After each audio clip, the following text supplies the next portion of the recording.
Just got to be introduced, that's all. बस परिचय होने की जरूरत है।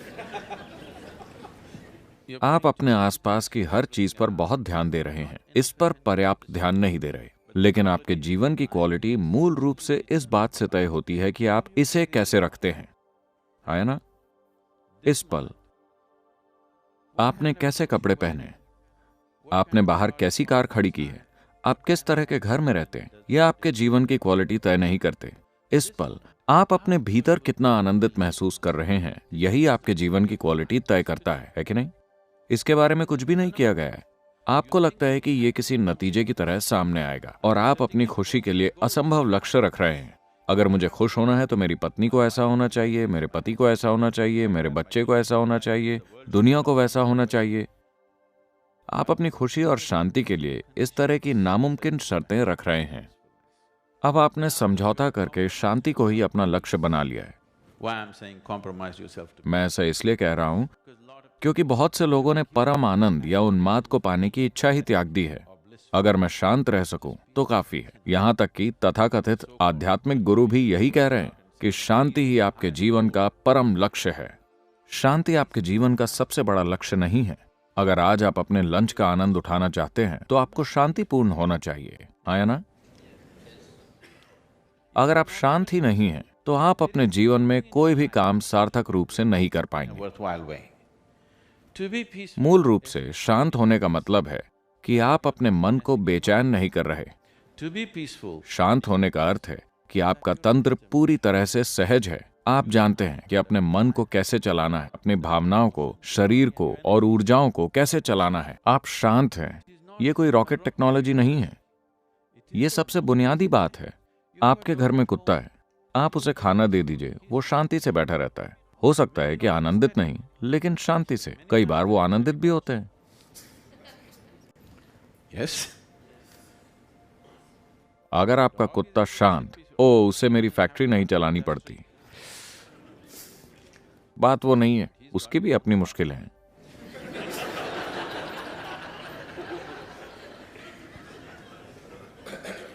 देखिए, इसका आपके बाहरी कामकाज से कोई लेना देना नहीं है। यह आपके भीतरी तंत्रों से जुड़ा है कि वो कैसे काम कर रहे हैं।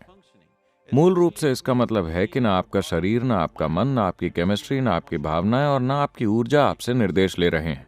वो अपनी खुद की हरकतें कर रहे हैं।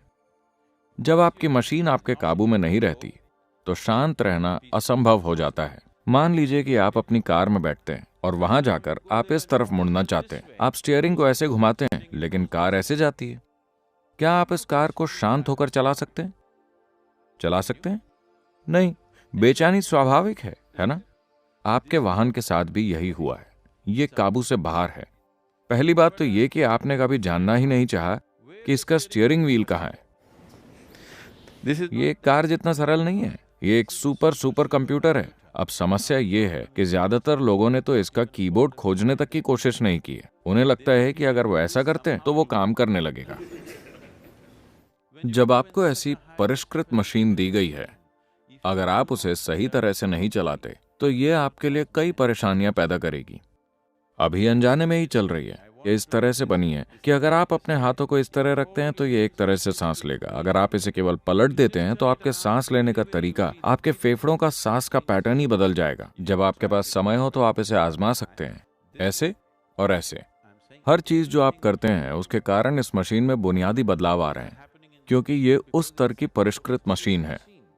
ये टच स्क्रीन से कहीं अधिक है। अगर आप केवल चाहें तो वो हो जाएगा। जब आपके पास ऐसी संवेदनशील और परिष्कृत मशीन है और आप इसको एक लुहार की तरह चलाते हैं, तो फिर शांत रहना कठिन सा हो जाता है। शांति आपके जीवन का सबसे बड़ा लक्ष्य नहीं है, यह सबसे बुनियादी जरूरत है। कभी भी ये ना सोचें कि शांति ही सबसे बड़ा लक्ष्य है। अगर आपने ऐसा किया तो आपको कब्र में ही शांति मिलेगी। आपको ये देखना चाहिए कि शांत होना आपके जीवन में पहली चीज है ना? अगर आप अपने जीवन में कुछ भी समझदारी से करना चाहते हैं, अगर आप अपने जीवन में किसी भी परिस्थिति को समझदारी से निभाना चाहते हैं, तो आपके लिए शांत और खुश रहना बुनियादी बात है। इतनी बुनियादी बात इन दिनों स्वर्ग तक उठ रही है। लोगों को लगता है कि उन्हें कहीं और जाकर शांति मिलेगी, यहां नहीं, क्योंकि आपने कभी भी इस मशीन पर ध्यान नहीं दिया। आपने कभी इसके अंदरूनी तंत्र पर ध्यान ही नहीं दिया है कि एक इंसान कैसे काम करता है। आपके भीतर जो भी हो रहा है उसका आधार क्या है, इसके लिए थोड़ा सा ध्यान देना होगा। यही वजह है कि हमारे बेसिक प्रोग्राम का नाम है इनर इंजीनियरिंग। हमने सारी दुनिया को उस तरह इंजीनियर किया है जैसा हम चाहते हैं। बहुत सारी सुख सुविधाएं भी पाली हैं, पर खुशहाली नहीं मिली है ना? क्योंकि खुशहाली ऐसे नहीं मिलेगी। खुशहाली तभी आएगी जब आप इसे अपने अनुसार इंजीनियर कर लेंगे, तभी खुशहाली मिलेगी।